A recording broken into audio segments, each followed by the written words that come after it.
My name is Michelle Jeppe, and I am your CMS Measures Under Consideration Coordinator. I work in the Centers for Clinical Standards and Quality in the Quality Measurement Value-Based Incentives Group. Thanks so much for joining us today. Today is meeting number 4 in a series. Our next meeting will take place on August 4th, and that will be with federal stakeholders only. And that meeting will be to preview our measures under consideration list. This meeting is being recorded.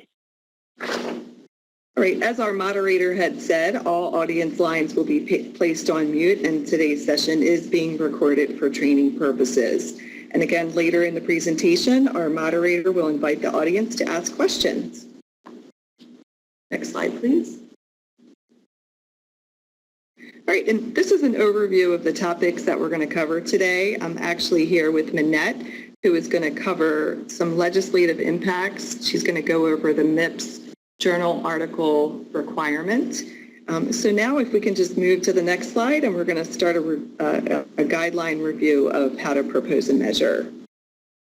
All right, so by program, a measure only has to go on the list once to be considered for rulemaking. The caveats are, if a measure has been on the list before but is now being considered for a different program, you should go ahead and enter your measure again. If a measure has undergone a substantive change, you should go ahead and enter your measure again in JIRA. The other item, if your measure was submitted on the list but not accepted by the particular program, you should go ahead and enter your measure again if you would like it to be considered. Next slide, please. All right, so for the first time in pre-rulemaking history, CMS expanded the time frame to accept new candidate measures by an extra 3 months. So as of January 29th through July 15th, measure submitters have more time to enter their measures for consideration. At this point, we may have 1 or 2 measure in JIRA, so I would definitely like to encourage all of you out there to go ahead and get your measure into JIRA so that we can avoid crunch time later this summer and sort of ease CMS's review and approval or rejection of those measures. So what I'd like to also mention here is that not only is May 2nd our official measures under consideration kickoff, but it also reflects the date that measure submitters may no longer edit their measures in JIRA. You can still modify your measure, but you would actually need to go into JIRA and request CMS to do that for you. So as of August 4th, as I had said earlier, that's our federal-only stakeholder meeting, and the purpose of that meeting will be to preview the measures under consideration list and taking consensus. At this meeting, it's really critical for CMS to learn of any federal stakeholder objections so that we can avoid after clearance changes. The ultimate goal of the August 4th meeting is to seek approval of the proposed measures prior to the start of clearance, which happens on August 22nd. As of August 22nd, the measures under consideration list will start making rounds to the various CMS components, HHS agencies, and then on to OMB. These same groups should also be present at the federal stakeholder meeting. CMS does strive for a clean, transparent clearance process for all stakeholders involved, and we recognize that if the clearance process starts any later than August, that we are at risk of not meeting our statutory deadline. And as a reminder for folks, a complete timeline of events, meetings, and so much more is available on the next step slide, which is located at the end of this slide deck. So, all right, at this point, I'd like to go ahead and turn it over to Minette, who is going to talk to us about the peer review journal article requirement. Great. Thanks so much, Michelle. Good morning, everyone. So I'm going to just briefly go over the new requirement as of this year. And this applies to all measures that will be submitted for the MIPS program. It does not include QCDRs or measures that are currently in CMS programs. So the new macro law has stated that the Secretary of the Department of Health and Human Services shall submit to applicable specialty appropriate peer-reviewed journals potential new measures before including such measures in the final list of annual CQMs under MIPS. And I will go further into the types of information that CMS needs to meet this requirement. Next slide, please. And just to briefly just go over the benefits of this requirement, again, in the theme of CMS's transparency, we want to be able to provide clinicians with information on our clinical quality measures who otherwise are not involved in the MUC or MAP processes.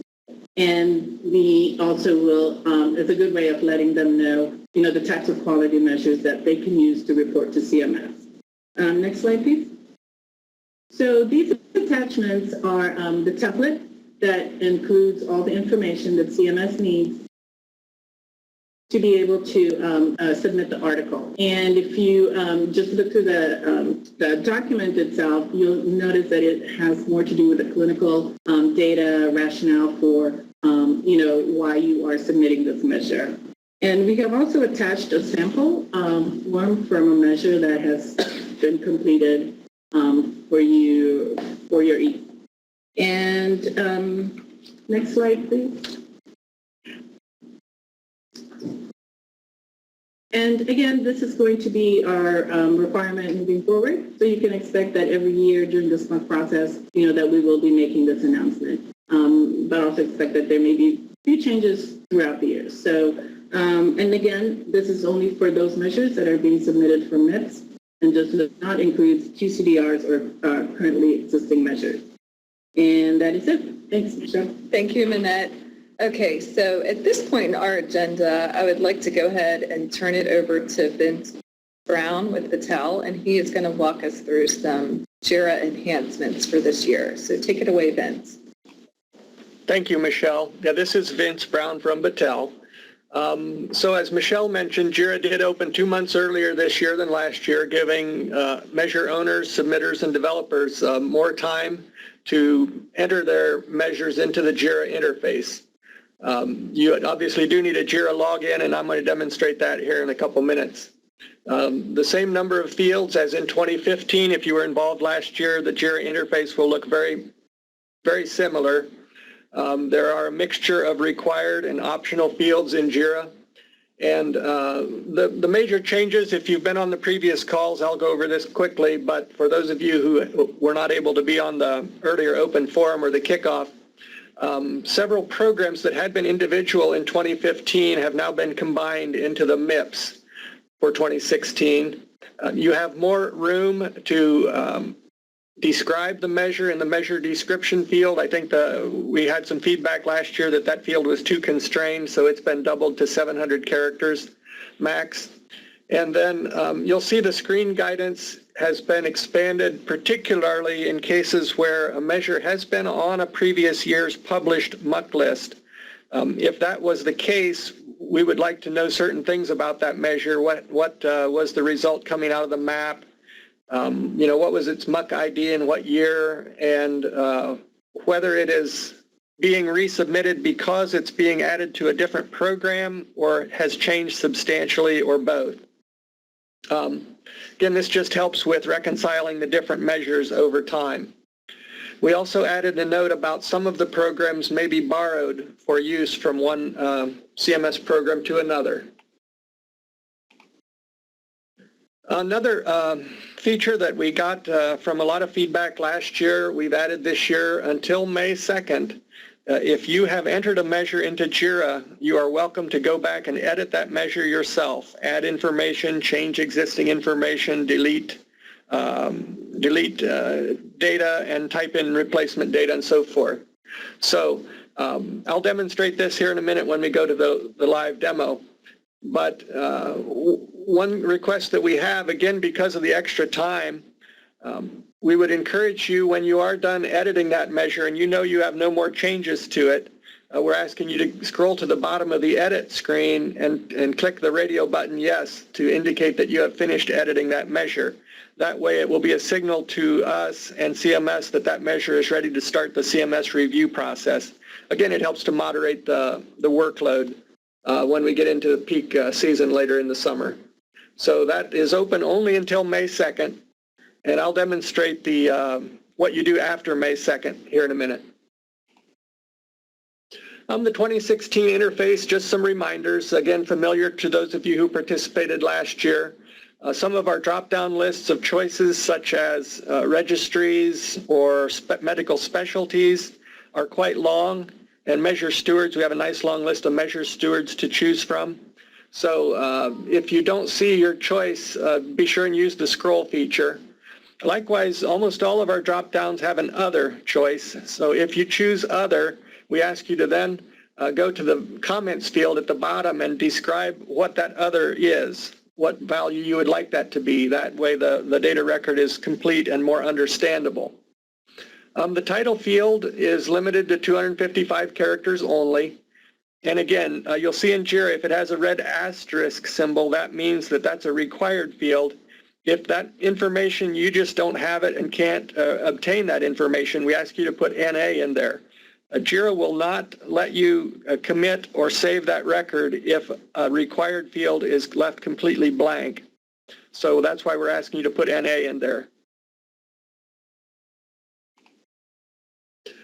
And again, I will demonstrate this here in a minute, but JIRA has today it has 4 different issue types: add a new measure, as well as asking a question. That is something where you would like to get an answer back. There's also a feedback for making a suggestion or something where you do not necessarily want to get an answer. So you can just toss a feedback idea in there, and obviously we'll be reviewing those and passing those along. And then the most important one for today's meeting is initiate a change request. This is for the period between May 2nd and July 15th when JIRA closes. During that period, you can make a change request. As I've indicated on previous calls, the purpose of this is when many different people are looking at and commenting on measures, the change request helps us to understand and resolve conflicts over changes, and it helps the reviewers, prevents them from having to re-review a measure. They can see a change track, that is what has changed over time, using the change request issue type. So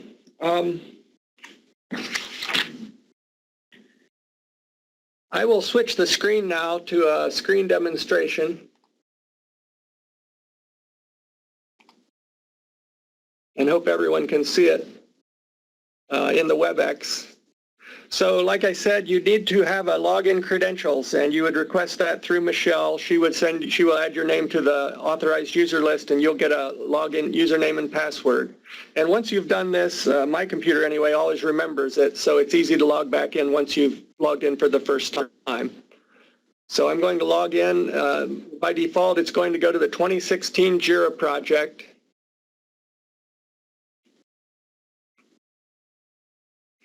And this just happens to take you in, it always takes you back in right where you were when you last left it. So we're looking at 2016 measures. You can see that we have 4 new measures. And again, it shows you what date they were added. And the JIRA word for program is component.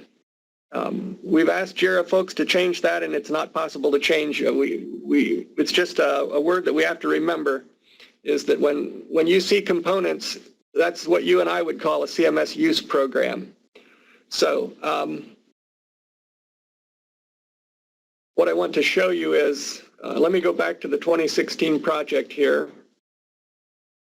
So when you first log in, you'll see this summary, and if we have any news or updates, we'll put them in that paragraph. And then what it's showing you here is the most recent measures that have changed off to the right. You can also click on this Issues button here at the left, and the most frequent requests we get are, well, I just want to look at the measures for my program. So after you hit Issues, if you'll scroll over here to the right, it's saying by component. What this is showing you is that we have 3 measures today for hospice and 1 for MIPS. So if I click on that hyperlink, what it's going to show me is just those 3 measures where hospice is the component. So that's handy if you are tracking 1 or more programs. That's a handy way to just jump right there, and you don't have to, you don't have to wade through a bunch of other measures. I want to illustrate, as Minette was saying, when you open this measure, so this is one that's already been entered, but this is what your interface will look like. And you can go in here and edit these fields. And then when you're done editing, it asks you OK or cancel. But then when you get down to the bottom,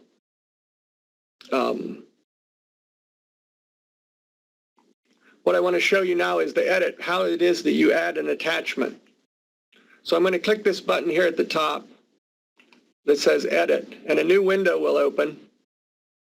And here again, you can edit it either in the last screen we were on or on this Edit Issue screen. I prefer this Edit Issue screen because it shows you all the fields in JIRA, not just those that have information that you populated.